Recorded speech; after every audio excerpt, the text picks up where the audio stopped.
안녕하세요. 상수주역입니다.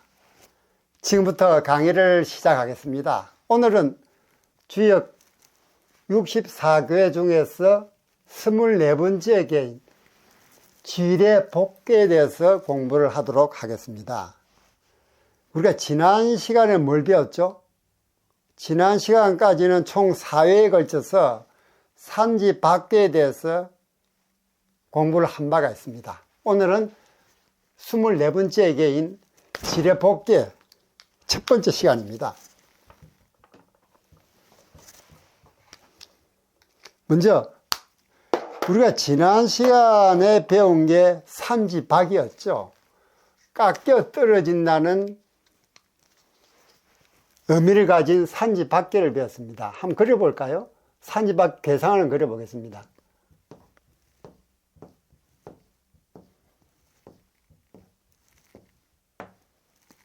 이렇게 되죠.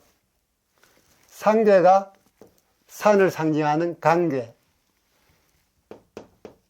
다음 하괴가 땅을 상징하는 공괴였습니다. 그래서 산지박이었죠. 산지박, 한자로 쓰면 이렇게 썼죠. 산지박, 깎여 떨어진다는 얘기입니다. 즉 음이 하나하나 치고 올라가서 마지막 양요 하나가 남은 것이 산지박계였습니다. 그런데 이게 이번 시간에 배울 지뢰복계에서는 어떻게 변하느냐?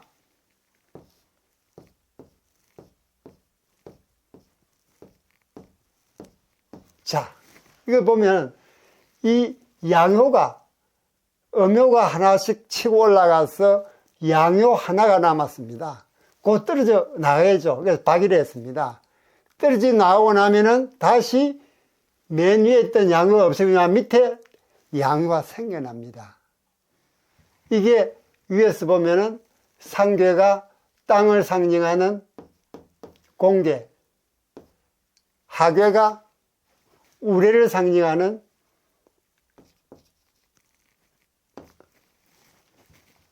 진괴입니다. 그래서 지뢰복이 되죠. 지뢰복. 이게 이번 시간 우리 배울 지뢰복입니다.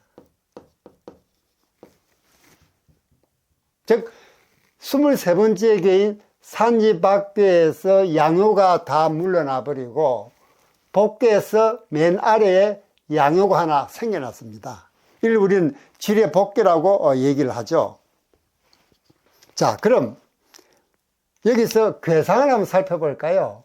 먼저 괴상을 보면은 상괴는 땅을 상징하는 공괴, 하괴는 우레를 상징하는 진괴입니다. 그래서 양, 해서 맨 아래에 양효 하나가 새로 생겨났습니다. 양효는 이진법수로 표시하면은 1이죠. 음효는 0으로 표시할 수가 있습니다. 그래서 1, 0, 0, 0, 0, 0, 1, 0, 0, 0, 0, 0으로 우리가 이진법수로도 표시를 할 수가 있는 것입니다. 자, 여기서 우리가 보면 산지박계를 마치고 우리가 지뢰복계를 배우고 있습니다. 이 복자를 한번 풀어볼까요? 복자. 자, 이 복자를 풀어보면 이게 조금 걸을 척, 이게 조금 걸을 척입니다.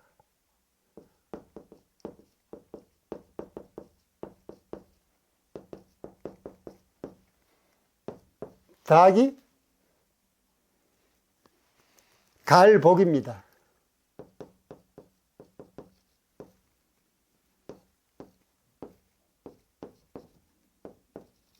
갈복. 그래서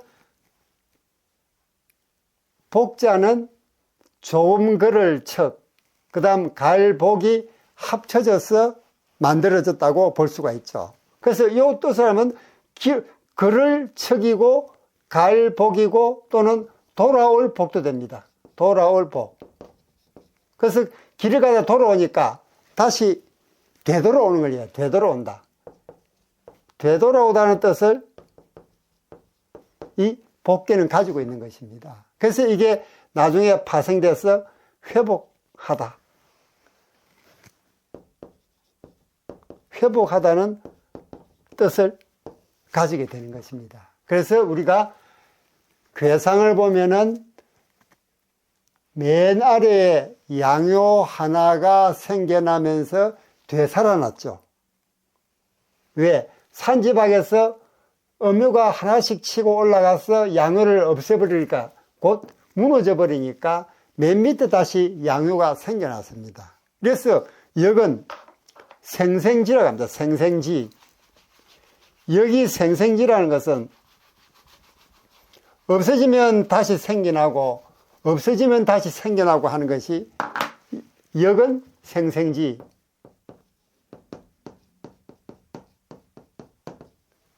라고 주역에서는 얘기를 하고 있습니다.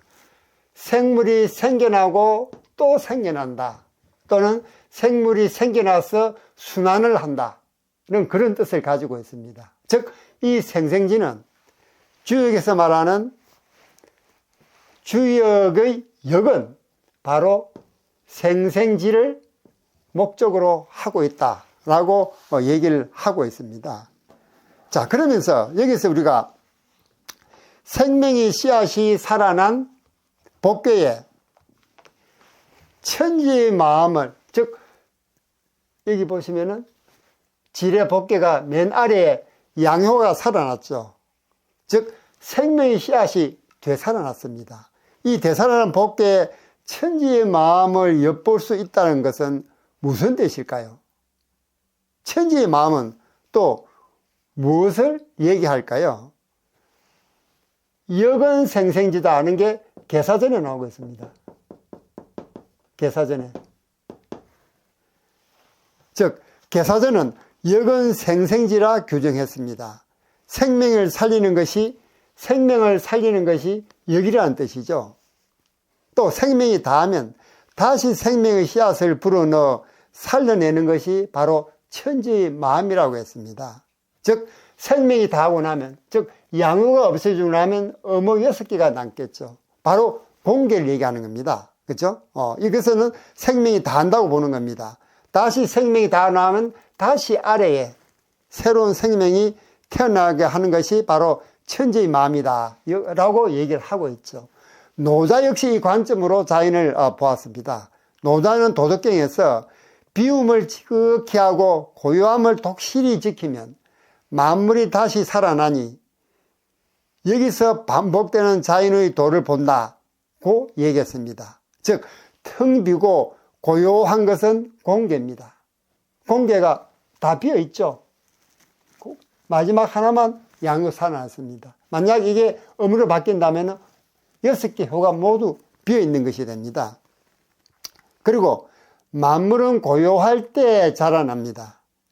사람도 가장 고요한 새벽 2시에서 새벽 3시 사이에 하늘로부터 생명력을 재충전받는다고 도교는 얘기를 하고 있습니다. 새벽 2시부터 3시 사이.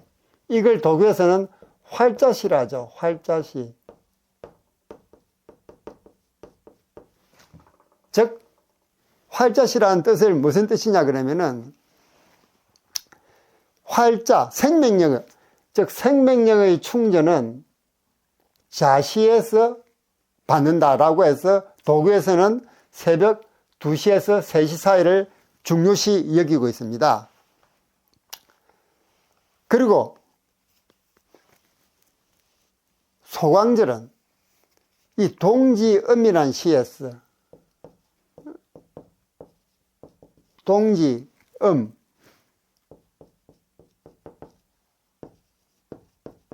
동지음이라는 시에서 이렇게 얘기를 하고 있습니다.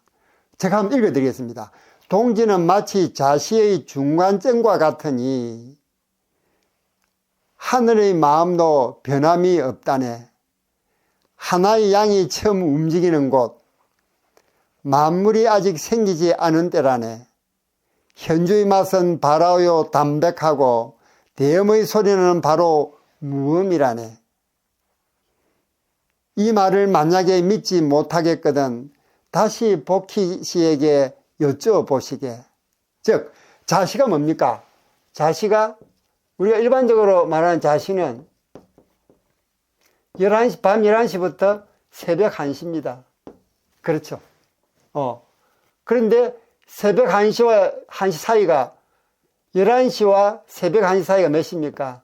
자정 12시입니다. 즉, 자정 12시에 모든 것이 멈췄다가 자정이 지남과 동시에 새로이 시작된다고 동파, 즉 동파는 그렇게 얘기를 하고 있습니다. 즉 모든 것이 정지한 상태, 심지어 하늘의 마음도 멈춘 이 상태를 지나야 비로소 복교가 시작이 된다고 얘기를 하고 있는 거죠. 그래서 여기서 실제로 지례 복계는 24절기로 따질 때 몇 첫 절기인 동지에 얘기합니다. 동지에 해당됩니다. 동지. 즉, 동지, 절기로 따지면은 이 지례 복계는 동지에 해당이 되는 겁니다. 즉, 모든 게 음으로 되었다가 처음으로 양이 하나 밑에서 꿈틀거리기 시작합니다. 그래서 이 꿈틀거림을 빨리 커날 수 있게끔, 빨리 성장할 수 있게끔 우리는 팥죽을 끓여 먹습니다. 팥죽은 빨간색이죠. 빨간색은 양을 의미하고 있습니다. 그래서 그 양을 빨리 살려내기 위해서 팥죽을 먹고, 그것도 모자라서 씨알을 넣죠. 동그란 씨알. 둥근 것은 뭡니까? 하늘입니다. 하늘은 양을 표시하죠. 그래서 우리가 지례 복계는 24절기로 따지면 동지에 해당이 된다 하는 부분도 우리가 여기서 알 수가 있겠습니다. 자, 그럼 우리가 지례 복계의 복자에 대해서 공부를 했습니다. 앞에 복자를 파자하면은 조금 걸을 척 더하기 복자로 했죠. 돌아올 복. 즉 되돌아온다는 뜻을 가졌다가 나중에는 회복한다는 뜻으로 파생하고 있는 것입니다. 자, 이 지례 복계에 대해서 이제 우리가 괴상, 인간상, 관련된 고사, 상징어, 교훈, 메시지 등을 살펴보도록 하겠습니다. 먼저 자연상을 한번 볼까요? 자연상은 이게 상괴가 땅을 상징하는 공계입니다. 땅 밑에서 우레가 새로 생겨난 모습입니다. 즉, 땅 밑에서 우레를 상징하는 징계죠, 그죠? 땅 밑에서 우레가 새로 생겨난 모습. 즉, 땅의 가장 밑바닥에서 양효가 꿈틀거리고 있는 것입니다. 인간상으로 보면 새로운 일을 도모하려는 마음 또는 새로운 일을 도모하려는 시도라고 우리는 인간상으로 설명을 할 수가 있습니다. 즉, 지금까지 조용히 있다가 뭔가 다시 시작하려는 그런 시도를 하는 모습을 담고 있습니다. 고사는 회복의 기운으로 다시 일어서다. 즉, 지금까지 잠잠해 있다가 다시 회복하려는 그런 시도를 하는 것이죠. 이 지례 복계의 상징어를 보면은 리터닝 또는 새로운 시작 두 가지로 나타납니다. 여기서 리터닝이라는 것은 영어로 표시된 이 리터닝은 뭘 의미합니까? 새로운 걸 되돌아온다는 그런 의미죠. 되돌아온다. 즉 되돌아옴입니다. 그리고 다른 하나는 새로운 시작.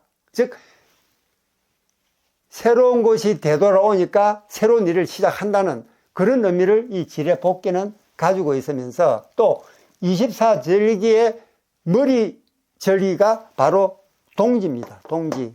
이 동지를 보면 이 동지는 이 지례 복계의 형상을 띠고 있다라고 얘기를 할 수 있는 것이죠. 자, 여기서 상괴는 땅을 표시하는 공계를 했습니다. 공계는 겸손, 포용, 조화, 안정을 가지고 있습니다. 징괴는 급격한 변동, 각성, 활동을 상징하고 있죠. 그래서 이 두 개가 결합해서 되돌아온다는 뜻을 가진 리터닝, 또 하나는 새로운 시작을 의미하는 이런 상징어를 만들어내고 있는 것입니다. 그래서 복귀는 되돌아온다 또는 새로운 일을 시작한다, 그런 상징을 가지고 있습니다. 여기서 복귀가 우리에게 주는 교훈은 첫째, 침체기에는 인내하라. 즉 침체기에는 참고 견디면서 준비하라는 얘기입니다. 두 번째, 되돌아보며 교훈을 얻어라. 즉 과거를 살펴보면서 이 새로운 일을 시작할 때 어떻게 할 것인가 하는 교훈을 얻으라는 그런 의미를 또 전해주고 있습니다. 세 번째, 새로운 시작을 두려워 말라. 즉 새로운 시작을 두려워 말라. 왜? 어차피 여기서 말하는 생생지는 새로운 것을 만들어내고 순환하는, 그게 바로 역입니다. 돌고 돈다는 얘기죠. 순환한다는 얘기죠. 그래서 두려워하지 말라. 어차피 우리가 원형 이정, 즉 태어나서 자라고 결실을 맺고 다시 땅속으로 돌아가는 이 순환 과정을 여기 말하고 있는 이 마당이니 우리는 새로운 시작을 두려워할 필요가 없다. 왜? 돌고 도는 순환이라는 얘기죠. 우리에게 남기는 메시지는 어둠이 가장 짙을 때 새벽이 가장 가깝다. 즉 어둠이 가장 짙을 때 새벽이 가장 가깝다라는 이 메시지를 우리에게 건네주고 있습니다. 이 메시지는 즉 가장 절망스럽다고 생각할 때가 바로 희망이 그 뒤에 숨어 있다, 희망이 다시 다가오고 있다는 것을 의미하는 그런 메시지를 우리에게 전해주고 있는 것입니다. 오늘은 지뢰복귀의 첫 번째 시간, 이 강의에서는 방금 말씀드렸듯이 어둠이 가장 짙을 때 새벽이 가장 가깝다라는 메시지를 우리에게 건네주고 있습니다. 이에 대한 여러분의 의견도 댓글로 남겨주세요. 하나하나 읽어보고 명심하고 반영해서 우리 다 같이 주역의 더 많은 교훈을 살펴보도록 하십시다. 오늘은 절기로 따질 때 소환입니다. 1월 5일은 소환이죠. 소환은 1년 중 가장 추울 때입니다. 그러면서 양력으로 따졌을 때 첫 번째 다가오는 게 소환절기입니다. 즉 1월 5일이니까 24개 중에서 가장 먼저 왔죠. 즉 양력으로 가장 먼저 새해 받는 것이 바로 소환입니다. 가장 추울 때죠.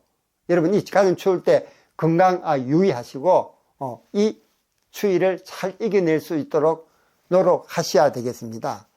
자, 여러분들의 좋아요, 구독, 댓글은 제게 큰 힘이 됩니다. 저는 더 좋은 영상으로 여러분을 찾아뵙도록 하겠습니다. 여러분 안녕.